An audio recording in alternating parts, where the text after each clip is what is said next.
Even they're saying TikTok shop is the same as Shein and Temu. You can shop on TikTok? I actually don't have TikTok, number one. Guys, yeah, you can. Sorry. Wow. And usually it's heavily discounted. Yeah. Oh, okay. Yeah. But people are making bank on TikTok because technically, say for instance, it's your own brand. You can link your own product on your videos. And if your video goes viral, people just buy. Like, the culture on TikTok is crazy because it's all built into the app. Like, you don't need to leave the app to buy it. No, that's powerful. Or TikTok, I'm telling you. That's a ministry. TikTok is a ministry. They're finishing people though. Yeah, finishing. Yeah. It is well. Who's finishing people? TikTok. Why? Everything, your life is on TikTok. Not only are you watching, you're also buying. Soon everything will be there. It's a scary world that we are living in. It's the way everything's on there. You can upload, you can watch TikTok live, TikTok shop. People literally, they're live the whole day. Is it not when they wake up, they're live? They're in the bathroom, they're live. Oh my gosh, I remember someone put a video on Instagram from TikTok. They fell asleep. Yeah, on TikTok. And then they woke up and they said, oh my gosh, guys, we're watching them TikTok. sleep. And someone's watching them sleep. Normal. Oh, revise with me live. Everything live. Have a life. TikTok. No, that's crazy. Because you're live, but are you having a life? Okay. Wow. That's a word. You're live, but are you having a life? I'll leave that there. You're live. Do with it what you Ponder on that one. That's serious. You're live, but do you have a life? Anyway, Minister Timmy. Timmy. Hey guys, welcome back. Welcome to an episode of Sinner Podcast. Hey. Is that how you rubbish our name like that? Hey, I'm also Ayo. I'm Ashley. Sorry, what was that? Literally sounded like you just were on fast forward then. Oh, you're great at it. I should let you introduce you know she should be a cartoon character. So I recently came across an interesting topic that I would love to pick your brains about, girls. Oh, tell us. The title is Moral Luck. Wow. Moral luck. And it's in the title, the definition, but let me try and define it the best way and the simplest way possible. So it's basically the theory of good and evil. So the question to consider right now is, are we good? For those that are good, are we good because of our circumstances? So a lot of people claim to be good people. Like, if someone was to ask you, are you a good person or a bad person, you most likely will say, I'm a good person. Like, what makes you a good person? I'm sure you can list some traits. I'm a good person because I do this, I do that, I help people. Amazing for you. But are you only a good person because it's, I don't want to use the word convenient, but you've happened. Are you only a good person? Okay. Are you a good person because that's just the life that happened to have fallen on your lap? And yes, being a good person is not what's the word I said earlier? It's not I forgot the word. Being a good person, but it's not convenient, of course, because being a good person can take a lot of sacrifice. That's why I don't want to use that word. But ultimately, are you a good person because of your circumstances? And the reverse as well. Are you a bad person because of your circumstances? For example, a person that hasn't eaten all day, that's absolutely starving, and they happen to steal from people. Are they bad because of their circumstances? Because if there was food on the table, they wouldn't need to steal food. Wow. So yeah, I just thought, what do you guys think of that? Like, people that maybe are in crime or in just different things in life. Do you think circumstances play a huge part? Because sometimes, it's important to ask yourself these questions. My first instinct is to be so biblical. But that's honestly my first instinct. The Bible literally says there's nobody good but the Lord. Right. Whether you think you're a good person or you're a bad person, the definition of good, the only true, pure definition of good is Jesus. Right. Everything else is just our own interpretation, because to some people, it's very subjective. Being a good person, like for instance, being very willing to give all your money, they'll say, some people will say that's good and other people say it's bad because you don't care about yourself. Do you know what I mean? Or it could be anything. But I do think your circumstances do play a role as to the kind of life that you lead, because for instance, people that end up in crime, they tend to come from impoverished areas, and the result of that is criminal activity or an abusive upbringing. But then there are always the people in those same scenarios that choose within themselves innately that just because they live in an impoverished area, just because they're surrounded by criminal activity, that they themselves will not partake. And I think that does take a certain level of sacrifice. It takes a certain level discipline of and perspective, which some people are not also afforded to have. Because do you know what's so interesting? Maybe I don't know if I thought like this when I was a child, but I've heard people say, especially people that grew up like in gang related activity, they say they had never seen anything outside of their borough. Like they'd never seen anything outside of their area. And they'd only seen the four walls in quote of their area. And so they'd never been to maybe central London, they'd never been to West London, they'd never been to East London, they'd only been in their little bubble, and it almost becomes that that's the entire world. Of course. And so if you aren't afforded the luxury of maybe going on a school trip or doing some things like or even as far as leaving the country, see what other people live like. Because that one's a big privilege. But even just in the same country that you reside, go to not somewhere having else. been able to see that there's more, there's a outside certain of where level you of grew up. closed-mindedness that can lead you to just making poor decisions. So I do think circumstances play a role, but I also do think that as an individual, you have the power to decide what you want your life to look like. So that's me. I agree. I think that's what it comes down to in the end, because and this is not to diminish what people are going through out there. Everyone, if not all, some have had a reason to do bad. The degree of that bad varies for each person. Do you get what I'm saying? Absolutely. Like if someone hurts you, you have the right and you're justified to then go and do bad unto them or to hurt them. But you've chosen not to. So we're all offered a choice. Is it easy for someone like the example that you said, they haven't eaten all day, and say they're a single mum, they're homeless, 2 kids, and they see food there on the table and they're thinking, what if I can just quickly steal it? Is it an easy choice that is offered? No. Not always. And I can't say I would look at that person and then judge them or now look at them lowly label them in a a bad way, person. or label them a bad person, because it's either that or go another night, or their children go another night not eating. However, with that being said, it's difficult. It's difficult. It really is difficult, especially when you look at it from those scenarios. I think those scenarios are the extreme ones, and even though they are extreme, they are some people's reality. It is the reality, even though it is extreme.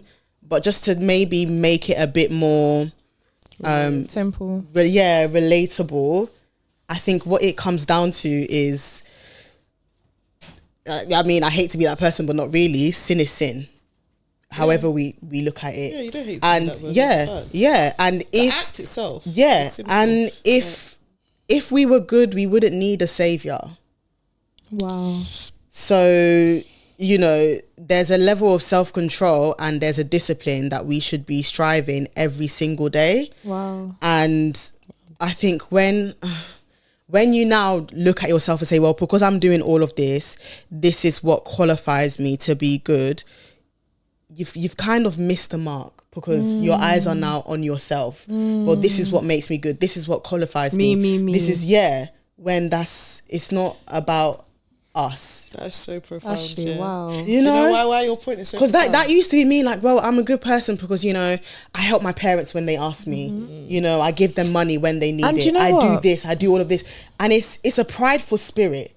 It's boastful. Can I say something about what you said? Go for it. Because when you said you've missed the mark, it was so profound, because the words that you've used are so, like, the definition of sin, if you look at it like in the Greek and like the Hebrew and like everything, is to miss the mark. That is what it means. To sin is to just miss the mark. Miss the mark. The mark is here. The mark is here. You've done that. That's what Right. sin is. Sometimes people like to think sin is murder.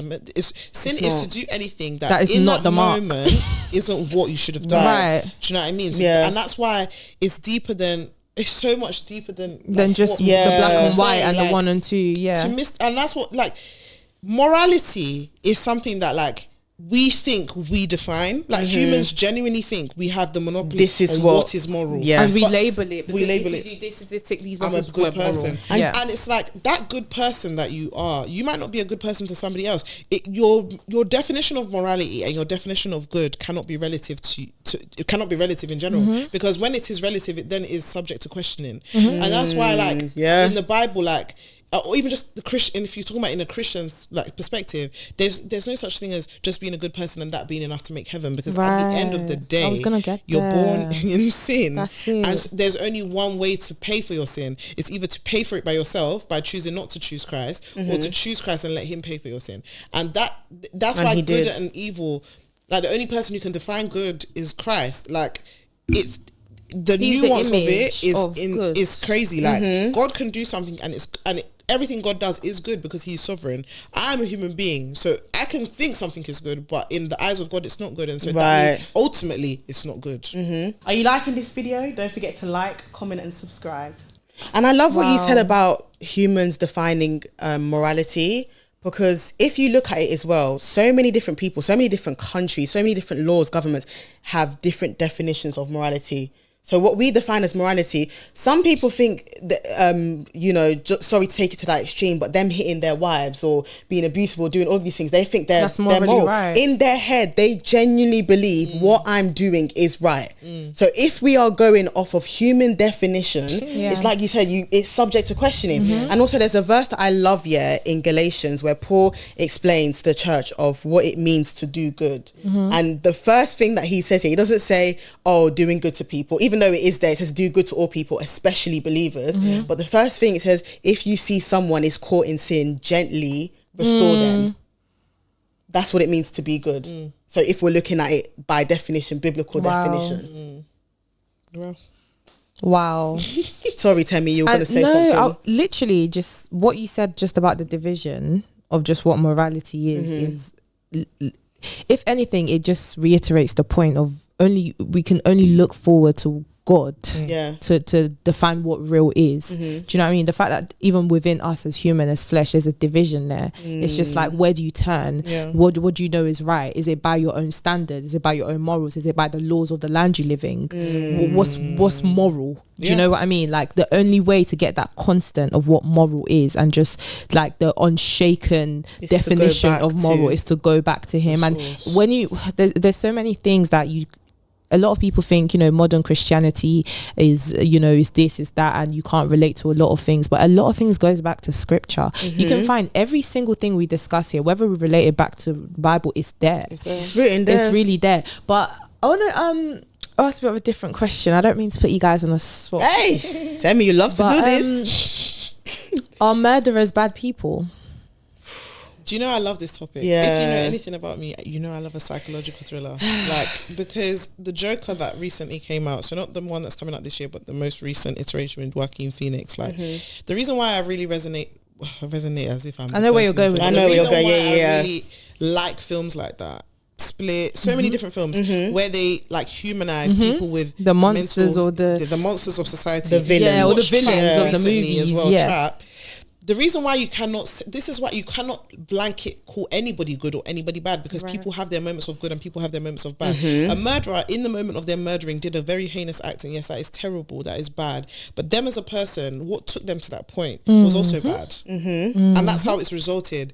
Like a lot of the time, there is people that senselessly murder as well. Of course, because we can't ignore that. You know what? Evil and wickedness is rampant in a fallen world. That's just what you see. But to just blanketly say anybody is bad or anybody is good would be extreme, because nobody is always good. And that was the point I was trying to make, actually. Thanks, sorry. No, like by asking, you said it. That was me saying it without. I've thrown it out there to see if you guys caught it, and you caught it right head on. Because to answer that question, are murderers bad people, is to then what about you? Because too definitive. If you have to look at the people who have killed in self-defense, they fall under that category, because by law that's defined as murder. It's so funny that you say that, because I'm watching the new season of Waterloo Road. Waterloo Road is such a throwback. Wow. But in the most recent season, one of the head teachers, spoiler alert spoiler for Waterloo Road. But the head teacher's son is in the school, and you already know that's already it's almost they love that one. Then on top of that, he's getting bullied severely. But the bullying has led to the point that he's accidentally killed the person that's one of the people that was part of the people bullying him. And so the dad now chooses to cover it up, and in some people's estimations, what he's done is not that bad because these people bullied him. But then and that's the son. of the hat, someone has lost their family.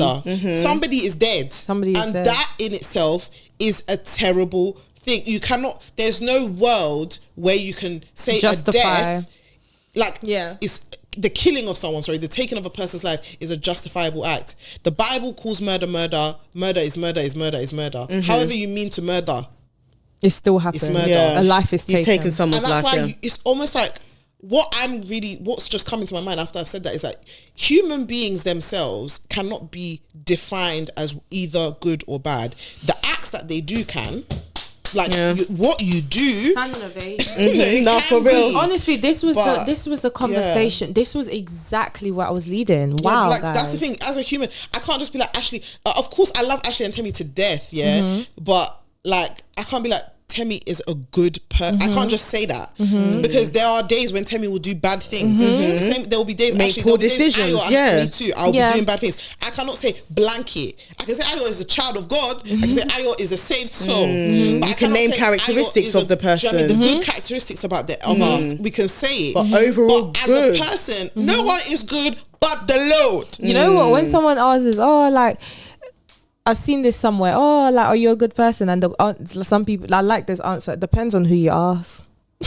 No, that's true as well. It depends on who you are. It's like the saying, you're a villain in someone's story. Because the woman, I'm sorry to the woman that might have shouted at because I was having a bad day at the supermarket. She'll say I'm not a good person. Yeah, no, for real.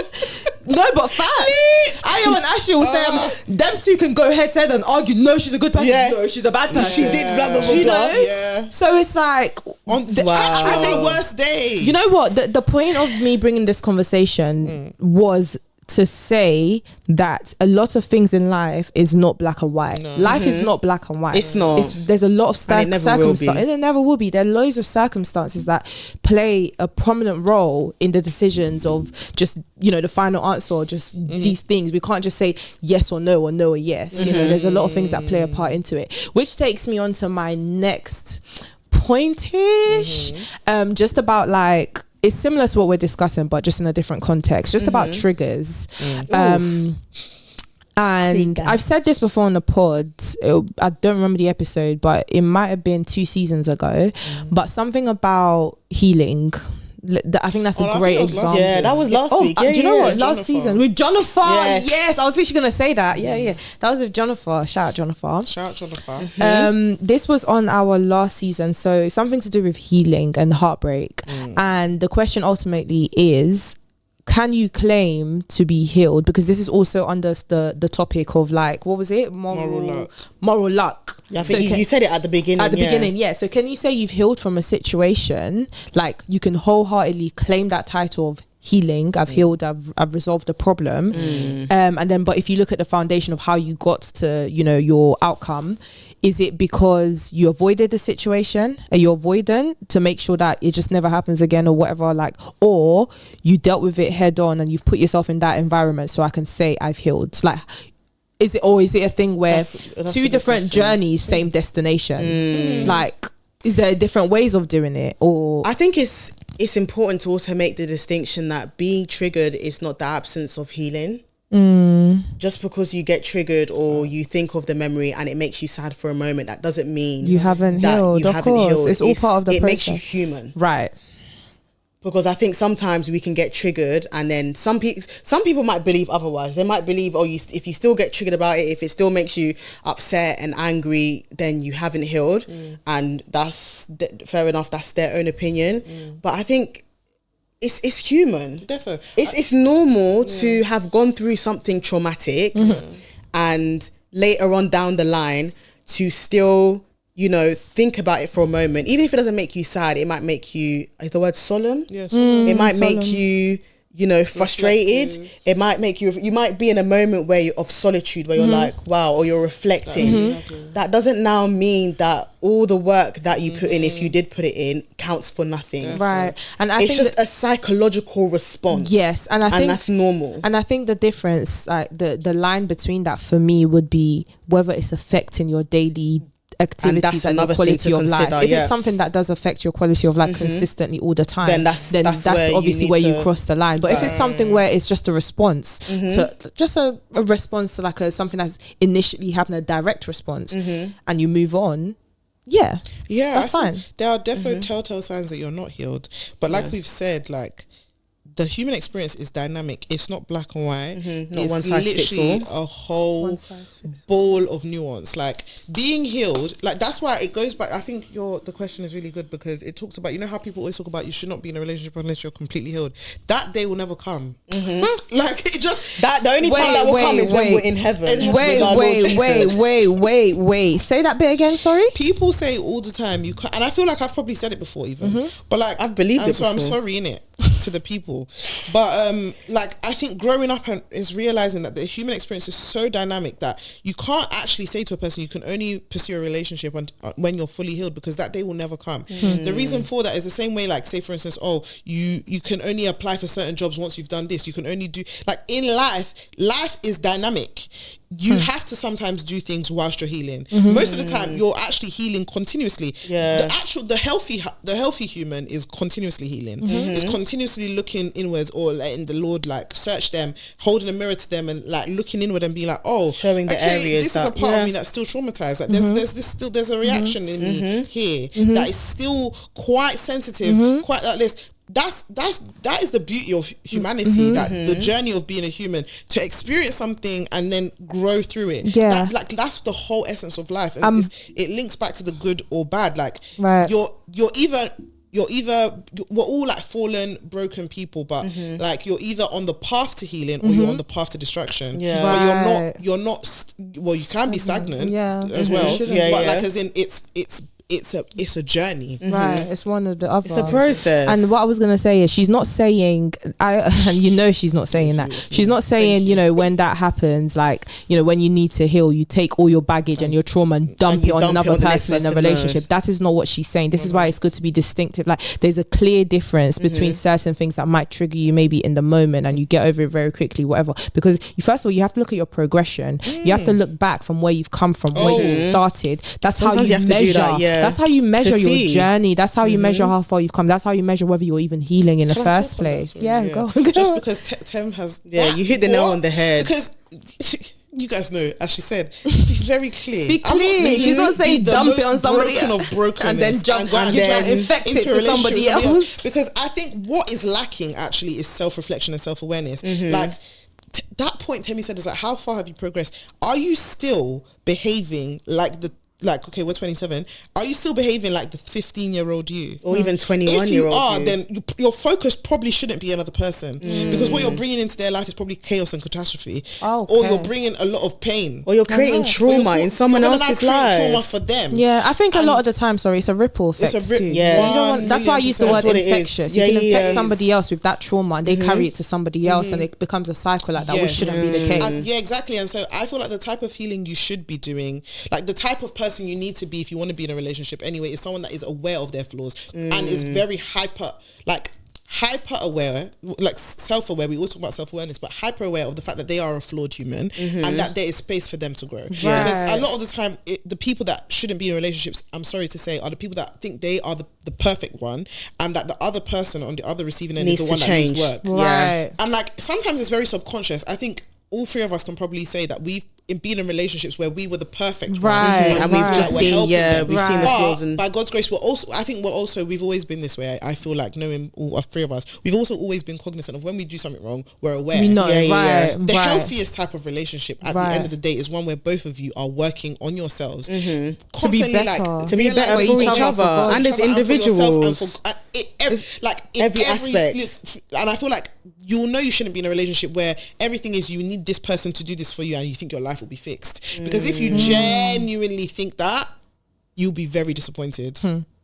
Life is not rainbows and sunshine. If anything, it's placing a lot of pressure on this other person, and it's unfair. And you build this, you build this hierarchy of things and just how you see them, how you view them. First of all, only God should be the person you view that way, and then when you've replaced God with an image of a human being, a flawed human being that's working on it, that should be working on themselves, they become an idol. That's where disappointment comes in. That's why you don't get impressed by things anymore. That's because do you know what I mean? Because it's just like everything disappoints me. But what are your standards? standards? Oh my! What are your standards? What do you expect this person to those are the do? most broken people. No, because it's like And you it's put scary, so much and hope it's on another sad. flawed Do you know- human. it's Because you sad. know if someone put that same pressure on you, could crumble. not deliver. do it. You would crumble. You couldn't deliver. Do you know how you know half you're of that in even? a healthy relationship? Even is when you're like, wait, this person is really bringing out like a mirror is really in your face. Because Stop, I'm girls, shy. guys, everybody on the other side of the camera right now, listen.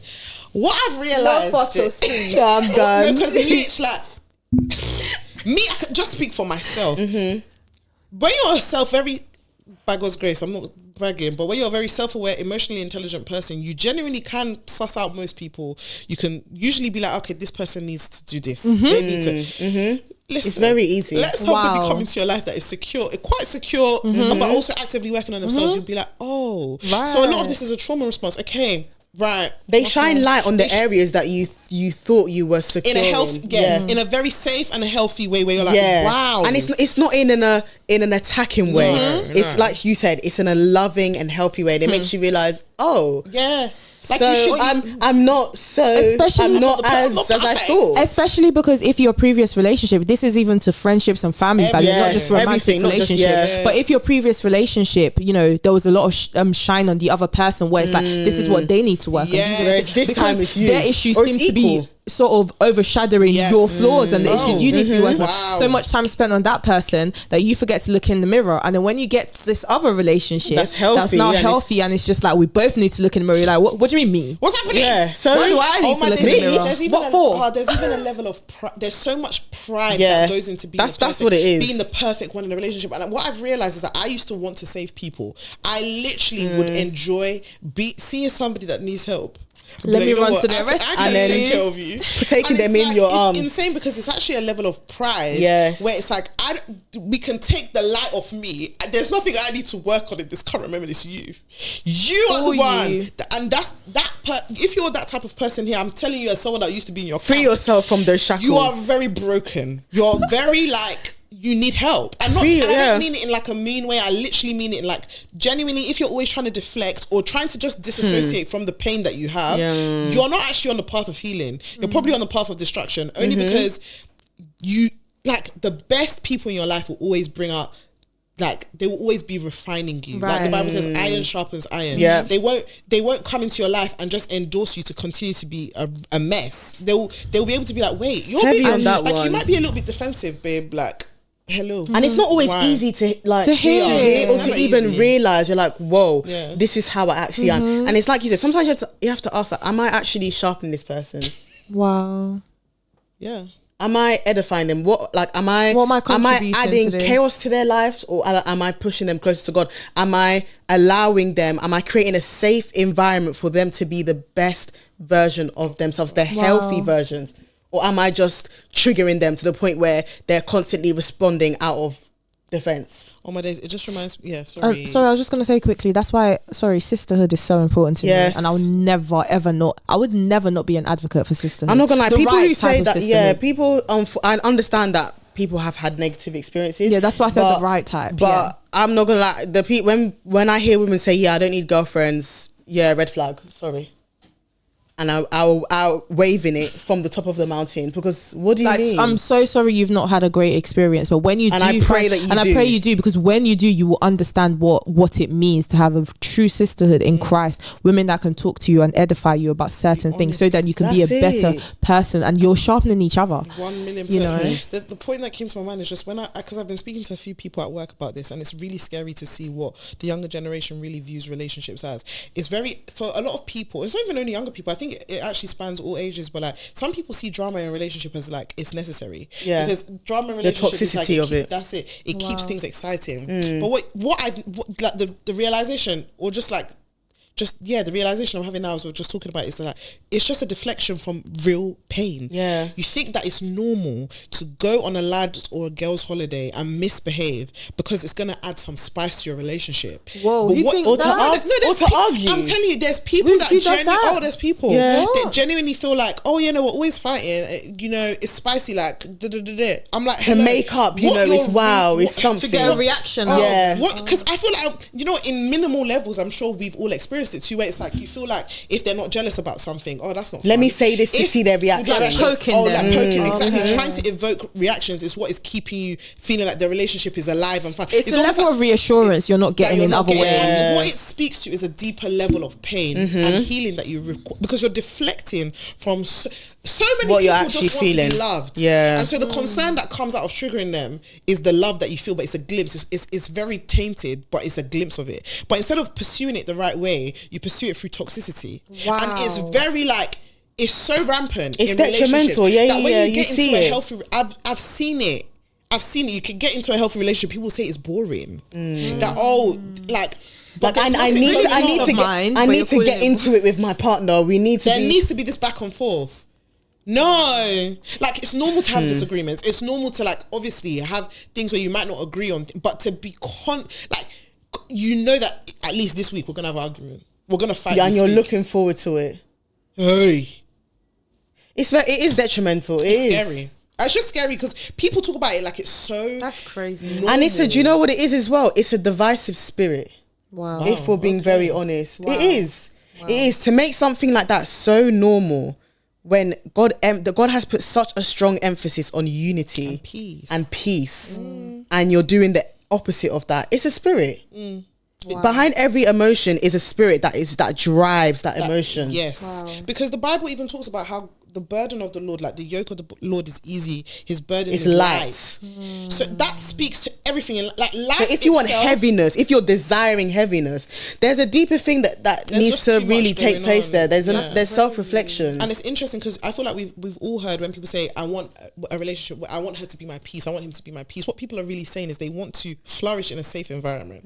Like you want to be in a relationship where it's not headache. And do you know what? I feel like a lot of people, it sounds nice to them to want to have this peaceful relationship because it's who doesn't like the word peace. But then when they do actually find it, they don't know how to then steward it's just it. like, this is boring. Like, I don't know. This is not fiery enough for me. And it's not, I can't, I have to, do you know what I mean? Yeah, Like I hear what you're saying. Oh, I want a woman that gives me peace. But you just want a woman that's always shouting at you because of what you're used to. I want a woman that's crazy. That's the word, that's jealous. Crazy. She's crazy. Like, I find that so attractive. No, you don't want peace, and that's fine. Just leave me alone then. And it's the same way you're praying that you want that peace. Also pray that, Lord, let me be that peace for someone else as well. Because it's so easy. Oh, I want to receive. I want to receive. Me I too, want to let me be able receive. to I want to give. receive. You too. Be able to serve. Be able to be that for someone else. Because that person's gonna come in your life, like you said, and provide you with that peace. But are you going to be able to steward it? Are you going to be able to steward that person's heart and that person's emotions and that person's mental health? Or are you just going to ruin them into the ground? Literally. Finish them even more than Tear them down before. into pieces. Tearing them down. What do you think I this be? No, Because we're in a very me generation. individualism, like, Me. it's What heavy. can I get out of it? What can I get? If it's not serving me. It's crazy as well because it's like you lot that really like toxicity, you lot that say you want peace but you actually want problems. Like I don't want peace. You really I want problems. like it's deep. You're deflecting. Yeah. You're trying to distract. You're trying to do this. You know that masquerade where people come in front like this, distract from the mess in the back. That's what you're doing.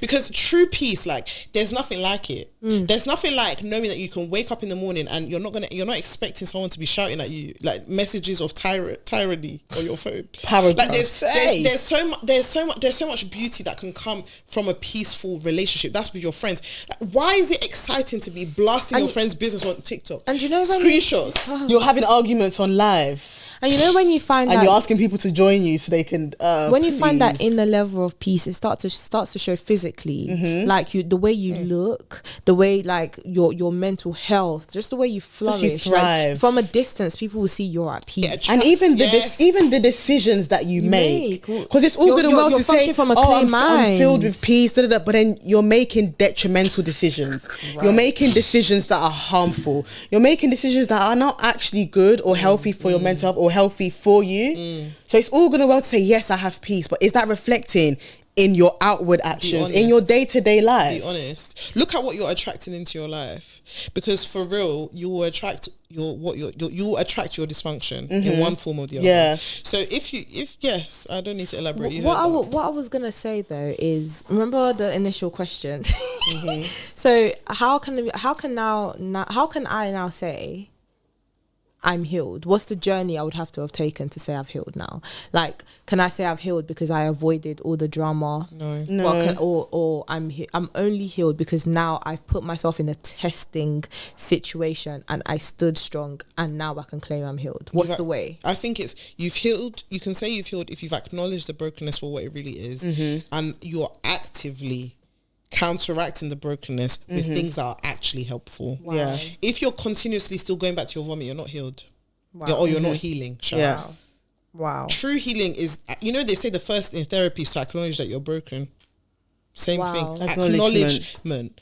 And then the healing is the working on it. The healing is, for instance, if before in relationships you used to just start beef for no reason, healing is now you're in a new relationship, you're like, oh, let me actually think about this first. I'm a peaceful person. Yeah. Now. I don't say things because I want them to shout, because I let want me to start let me beef. think first before I actually speak. Or and another version of that is you can also mess up because you're used to certain things. Another version of healing is actually being able to acknowledge it and be like, you know what, I did that because in my previous relationships I felt like this was normal. Right. But I'm seeing now with you, you're a sensible person. You're a sensible person. You're somebody with peace, and it's not working here. It's true. That's been able to say, wow. Yeah. Healing is acknowledging. Yes, just because I might have fallen short doesn't mean I haven't healed, but I've acknowledged it. Right. I've taken accountability Without and I can move on from it. And you being in that position of being tested, that should only be an extension of the inward work that's taking place. That's it. Because a lot of people, you can take like a month, 2 months, a year,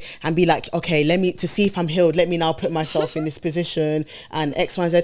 You don't need to do that.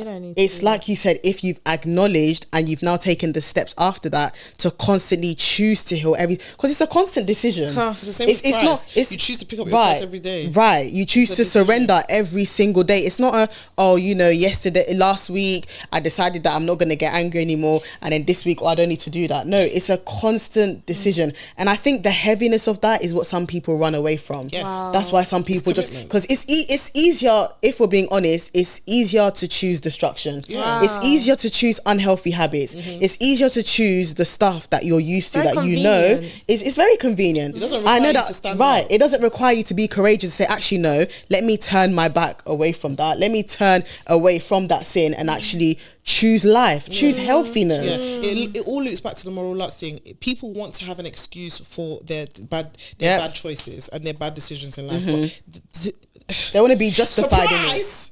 Yeah. You are the orchestrator of your life. Yeah. You are the person who decides whether your life is good or bad. In quotes. You are.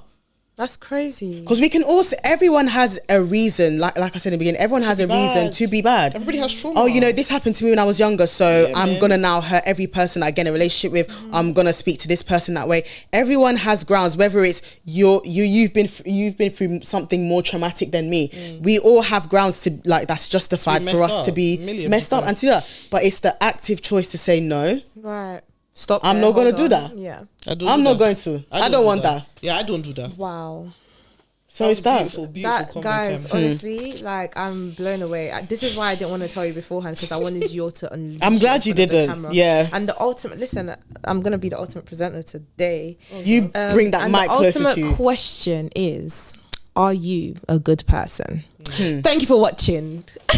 Thank you for tuning in. Sit down with the sisters. See you later. Bye. Bye.